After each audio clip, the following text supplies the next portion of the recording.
बिस्मिल्लाहिर्रहमानिर्रहीम। अस्सलामुअलैकुम। आप देख रहे हैं यूट्यूब चैनल आम सी बातें। दावत इस्लामी को बड़ी कामयाबी मिली है और तहरीक लब्बैक पाकिस्तान कौमी असम्बली में। इस वीडियो में हम इसी के मुतालिक बात करेंगे।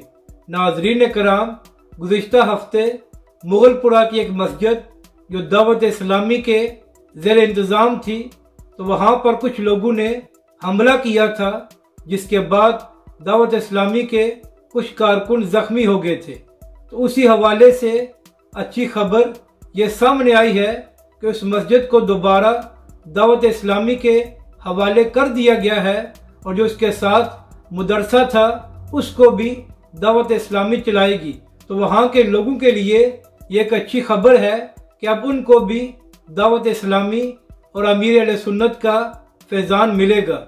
अब बात करते हैं कि तहरीक लब्बैक पाकिस्तान किस तरह कौमी असम्बली में जा सकती है।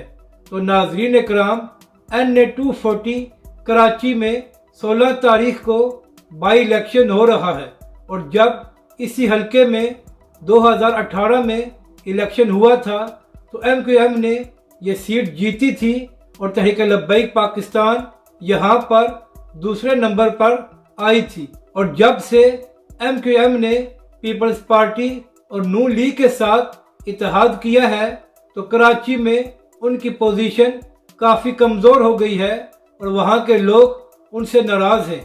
तो इस बात का फ़ायदा तहरीक लब्बैक पाकिस्तान उठा सकती है। और इसके अलावा कराची में अहले सुन्नत का बहुत वोट है, तो अगर तहरीक लब्बैक पाकिस्तान वहाँ की तमाम तंजीमात अहले सुन्नत से रब्ता करे और उनसे कहे कि इस इलेक्शन में हमारा साथ दिया जाए, तो तहरीक लब्बैक पाकिस्तान यहाँ से ये सीट बआसानी निकाल सकती है। और इसके अलावा कराची दावत इस्लामी का घर है, तो इस बात का भी तहरीक लब्बैक को बहुत फ़ायदा हो सकता है। और इसी हवाले से मुफ्ती कासिम फ़खरी साहब ने कल कराची में एक बड़ी रैली निकाली थी और वहाँ के लोगों को मोबिलाइज करने की कोशिश की थी।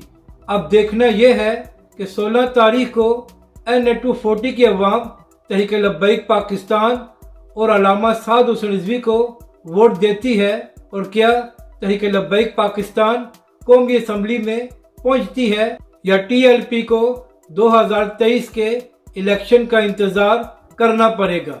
अपनी राय का ज़रूर इजहार करें कि आपको ये वीडियो कैसी लगी और हमारे इस चैनल को भी सब्सक्राइब करें।